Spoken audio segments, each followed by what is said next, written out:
I actually can't believe this. The GU was finally done. It's out of the shed and I drove it here to film this. I've had this thing in the making for about 5 years, so it's a pretty surreal feeling to have it done and driving. But I tell you what, I have been flat out in the shed since last time you guys saw this thing, so come along for the ride and see what I've been up to.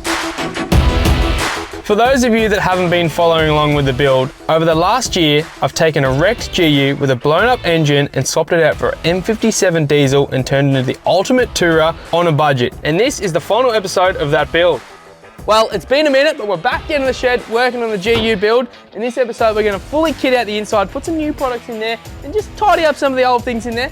We're gonna finish accessorising the outside, get all our weights how we want them, and then we're gonna shoot up to our mates at EFS and get the suspension dialed in mint. And I reckon by the end of this episode, we might be able to take the thing for a sneaky four-wheel drive. We're gonna start with the back doors, and there's a bit of hidden space in these things behind these door cards. I've got these products from Horizon Touring, replacement door cards with fold down tables, and they've got these little voids in here so you can put your condiments, sauces, salts, peppers, all that sort of thing. This one's even got a built-in chopping board, which is super cool, so make your lunch on that. And both these tables have got a built-in light up the top here, multicolour, so that's awesome. Any time of day you wanna make a snack, you're good to go.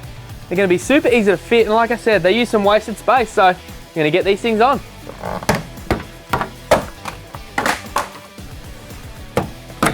I've got the door card off now, ready to cut the holes for the storage compartments on the new one. And I'll tell you what, the instructions that come with all these products, they're super easy to follow. So hats off to the guys over Horizon Touring. They're really making our job nice and easy.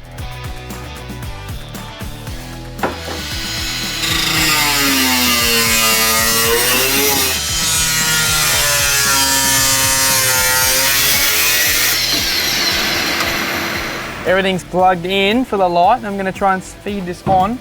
And what you're gonna do with these top bolts, because they're super close to the light, is poke them through first and have the bolt fully out so you can sort of slowly wind it in. A bit of a tricky process, but you get the top three on there and hang it up, and then the others are nice and easy to do. Well, I started with the little one first, and I reckon that looks awesome, and it's so good it's got a built-in chopping board. Now it's time to get this other trim off and get the big table on.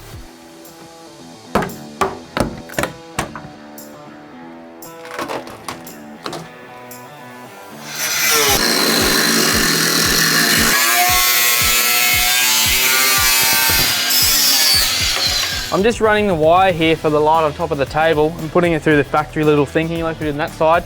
It was a bit tricky this one because it's a bit tighter, so what I did is I got a bit of wire out of the welder, poked that through as a feed, and I'm just taping my new wire to it. I'm going to use that to pull it through, and then we'll bring the wire over here, ready for the light. How good? Now it's time for one last finishing touch, a rear window organiser.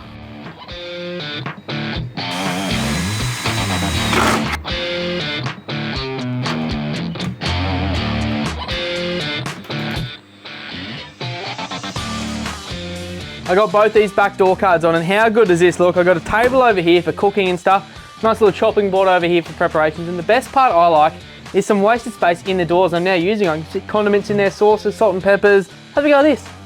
Window, you're not going to see much out the back when you've got a big tyre and stuff on the back, so why not use the space too? This is more space I wouldn't use. Put utensils in there, knives, flippers, tongs, all that sort of stuff. I reckon all these things have made really good use of the space that I would never really use. And actually, when I pull up on the side of the road for a feed, it's going to make stuff so easy. A lot of you guys have definitely noticed about the dash and the GU, and I've seen in the comments, when are you going to replace this thing? Look at it, it is all sticky and gross. There's a 5-cent piece jammed in there. Well, tonight is the night. I've got a new one in the back. Typical me though. I've been putting off buying a brand new one for ages, and they're not too expensive, like $800, but it's a lot of money to spend on something that's, you know, it's not really do much for the car on the track. So anyway, out in the shed, it's night time, but it is nice and cool, so that's why I'm out to doing this dash, because it's even stickier in the sun. I'm getting there. I'm getting the jobs ticked off. Next day, it's daylight. We've got the old one here, all yuck and gross, and here's the new one, bit nicer, much nicer I'm going to say. About to throw that into here. I've given under the dash a full blowout, sprayed a little bit of Brunox in here. As you can see, it sort of treated the rust. Didn't really want to pull that out and paint it. It's a big job. There's lots of stuff attached to that. It's never really going to rust anymore. So a quick little bit of Brunox, and the new dash is just about ready to go in. Wish me luck it goes in okay. I probably should pull the steering wheel off, but I'm going to try with it on first. Got the new dash in, all the trims on. I've even got this flash little panel here. Never used to have that before. That's where I'm gonna hide my secret stuff. You probably noticed I haven't clipped this center piece of the dash on yet, and there is a very good reason for that. I've got something quite special to go on there. It's on the bench over there, so come with me and we'll have a look. This is a brand new head unit from Polaris. No one's even tried this one before. I'm their guinea pig for them. And it actually comes with a whole replacement fascia. So this is the standard one. This is the other one that housed the new screen. And I'm keen to get this thing in there and try it out.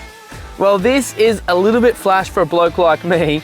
I don't know if many of you know this, but my GQ doesn't even have a stereo in it. My theory there is spending money on a stereo isn't gonna get me further up a track. But the GU is a little bit different. It's gonna be my touring rig. I want to do some long distance traveling in this. So I fitted the Polaris, and I don't think it could have been any easier to fit. Come with a full plug and play harness, straight to the Polaris, straight to the GU loom. And this new surround, all I had to do is put my factory clips on here and it pops straight in. And I reckon that almost looks like factory fitment. Nice big screen. It's got a couple of apps already loaded on it. One I think is gonna come in super handy is the Explore Oz Traveler. That'll be awesome when I'm off-road out touring. Another cool thing is Apple CarPlay. So when I'm on these long drives, to keep me awake, I can call me mates, text me mates, even got Spotify so I can listen to some podcasts. I'm not gonna know myself. This GU is gonna be luxury compared to my GQ. Well, the first trip of the GU is coming in hot, and it's sort of one step forward, two steps back. There's a spacer I need to put this transfer case gear I never got. Some patrols have them, some don't. So I finally got one in here. Goes on behind the circlip to stop this gear floating in and out. While I've got it out, I'm replacing this seal, and I had a bit of a weep here. So I'm not sure whether it was from this or this. I've also put a Welsh plug in there. These don't come on the Welsh plug to block that off. So I've got the old seal out, and a good little trick I've got actually is if you know behind the seal is a hard surface, what you do is you punch a Tex screw through. You've got to make sure it's got to be a seal that's got steel in it, so you can see that brown bit there, that's steel.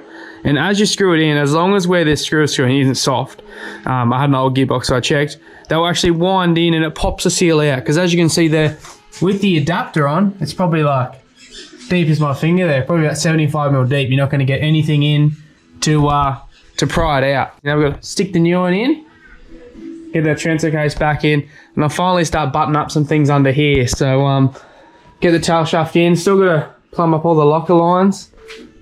I raise this up so when you lift patrols, you can see that you got to lift the brake proportioning valve up, and we're getting close, but also the first trip of the G is getting very close. Scary times. You might have noticed in one of the early episodes when I started the car, I had some hoses hanging here, and it actually caught this viscous hub and broke it. So I'm taking it off now, and I thought if I got to replace it, that one's broken, I might as well do an upgrade. So what we do here is we get the fan off the petrol V8 BMW X5s. So that goes on, and a new viscous hub. So it's a bigger fan, bigger hub. Fan is all fitted up to the hub there. It's quite big, you can see the difference here. And this hub is also a lot bigger too, but just looking at this is how broken the other one was. Obviously how free it was spinning and a lot of play in and out. This one here, you can't spin at all. Obviously filled with oil, and when that gets hot it's going to totally lock up, but that's locked up. This here, no good. So we'll get this big dog fan on and let the G run for a bit longer than it ever has. Last episode, you guys probably remember me talking about taking this snorkel off and changing the guard, and over here is exactly why. Obviously, the M57's intake and turbo is on the driver's side, so I've got this stainless snorkel and new airbox there. Today is the scary part. I've got to line this template up and hack a hole in this perfectly good guard. So wish me luck, and let's hope this template is in the right spot. I've got the template on, and I've wrote myself a little note here. Don't stuff this up, Jesse. You only get one chance at it. And that's kind of true. So what I'm going to do here, this is the line of the template. Probably going to cut about 10 mil inside at first, then try and fit the snorkel on and see, got the texture and mark where I've got to cut more and less. And then hopefully working from about 10 mil up, we should have a nice and tight hole to slide the snorkel in. So I've cut out to about the edge of the template, and I got a bit worried here because there's a massive gap at the back. But what you can see is the snorkel is not lined up with the window. So I think what's happening here is I need to cut a bit more out of here so then the snorkel can roll in. I'm just going to take the inner guard off from the inside. I've taken the wheel off so I can get in there and have a look at what's going on and where I've got to continue to cut. This is where it gets super tricky. You definitely don't want to cut too much out because it's going to look bad.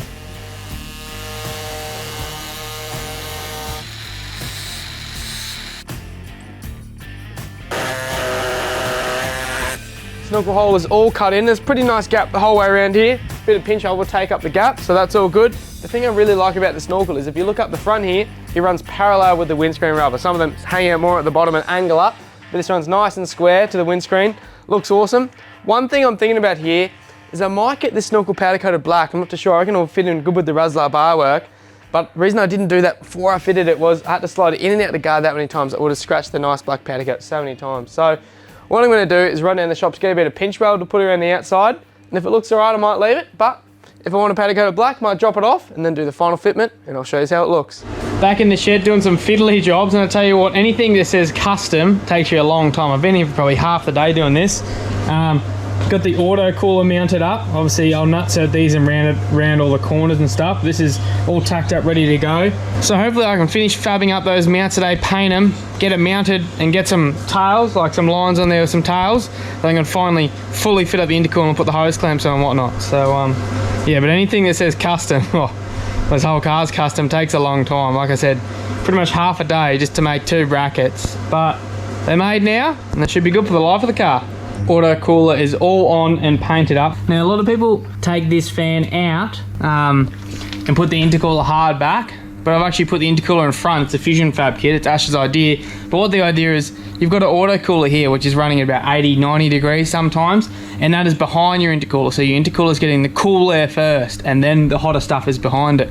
But it fits in there nice and perfect. It's a hydraulic cooler out of an old Bobcat, and same thickness as the fan. Made up a couple of mounts, it's quite sturdy. This line runs under there, and the top line up there runs all the way under here and pops out here.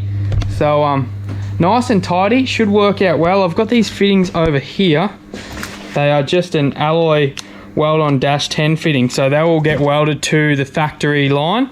And then I've got this hydraulic fitting here, which I'll push the hose onto. And the auto will hopefully stay nice and cool, and I'm giving it a hard time. Not that this thing is going to cop a hard time, because it's going to be my good car. I'm going to look after it, but I'm making progress. That was a mission. You think auto cooler, put it on, plumb it up, quick job. No, it wasn't. Custom means a long time. I finally got the back sorted, as good as it's going to be for now anyway. Finished off fitting these Horizon Touring products. Now, I've tried to keep it simple, light, and the weight down low.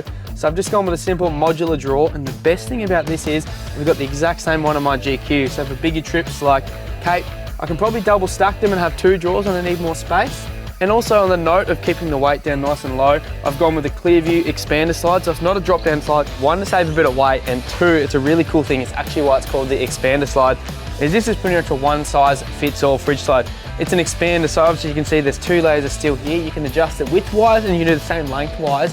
And something really cool too is the middle here, there's no floor on it, so they've taken weight out of it where they can, so it's still pretty light for what it is. Super handy, weights down nice and low, pulls out really far. I can get into my fridge, sneak a couple of beers out nice and quick. Another thing I pinched from my GQ was this fridge cage. The beauty of this is when I'm fully stacked up for big trips, I can stick swags, bags, everything up the top there. I can pull the fridge in and out, nothing's gonna fall down behind it, so there's gonna be no dramas when you're fully stacked to the hills. Rightio, the GU is now driving. It's actually registered, and its first drive I've had in mind for a little while. I'm actually going to head up and see my mates at EFS. They're going to give me a bit of a rundown on these MRP shocks, and we're going to give them a bit of a tune-up. So this thing is riding super comfy. G'day Cole, I made it. You did. First drive in the big GU. It's on the road. It's on the road, and I leave for a trip in a couple of days, so I thought I'd come and see you. Apparently you're the suspension expert, and we'll see if we can tune up these MRPs. Yeah, no, you've come for us to give your suspension a tweak. Well, let's have a tune of these things. Yeah. We'll get them sorted, and a little treat for you. We'll take you over to the shock shack where the dyno is. Oh, that sounds exciting. And show you what each little click does on the dyno. Oh, that'll be awesome. I've always been interested to see what those clicks actually do. All right, let's get it up on the hoist. Let's have a look. Well, Cole, I threw these shocks in straight out of the box. That's why I've come to see you, the suspension expert. I'm hoping you can tell me what these adjustments do and what I should do with them.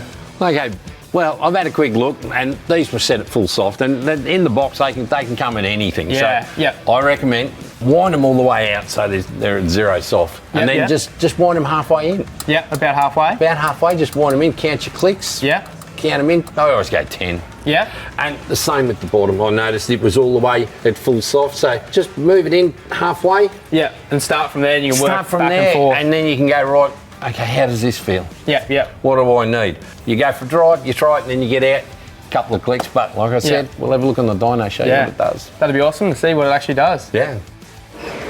Righto, Jess, come on in. This is the Shock Shack. This is pretty cool little place where the magic happens. Where all the magic happens. So what I'll put on you is we've got like MRP apron. MRP apron. There you go. Just so we don't get you dirty. That's awesome. If you come over here, we've that's actually cool. And that actually simulates the shock working. It does. I can run you through it. Yeah. And yeah, like we'll set that as half and half as what we did on your car. Yep, yep. And as you can see, we've actually got a gauge connected to the cylinder. We're going to be monitoring the pressure build up in the canister. Yeah. How about I give it a run? Yeah, I'm keen. This is so cool. Righto. So that's set, ready for our test. Yeah, full droop. Yeah. What we'll do now, it'll give it a few strokes to bleed it out. Yeah. So, which every shock, some people say, oh, it feels soft first thing out the drive. Well, it does. Sometimes they got to bleed out. Yeah. It's hydraulic. It's what happens. Yeah. This speed here, we're just going up to 0.5 metre a second, which is a fair rate. 3 inches of travel, that's what we set our standard at. Yeah. We ran 3 clicks of compression, as you can see. It's brought up. It's changed it quite a bit. It has. It's changed it quite a bit. So it's brought it up. It's crazy that I didn't think 3 clicks would change the shock that much. Hang on. Let's do it 2 clicks. Yeah.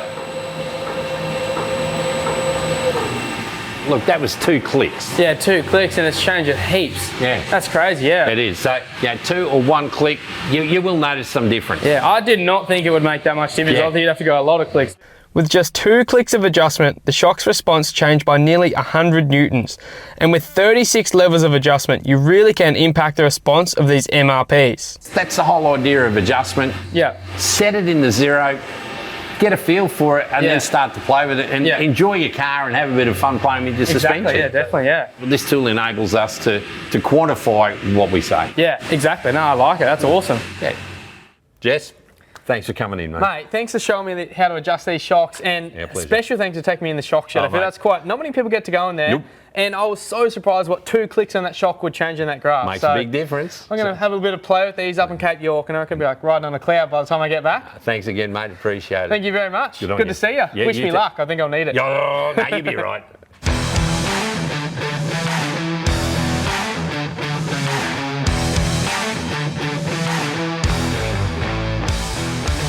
Well, it's finally done, and for you people with a sharp eye, you might be noticing it looks a little bit used for some of this new stuff, and that's because I took it on a little shakedown run that wasn't that little. This thing has been to Cape and back, and I tell you what, I couldn't be happier with it. I definitely had a couple of teething dramas, but we sorted them out, made it there, made it back. I think I'm in love. I actually can't believe it is done. It's a pretty surreal feeling to see this thing sitting behind me. I can't believe just under a year ago, this thing was sitting in my yard as a bare chassis.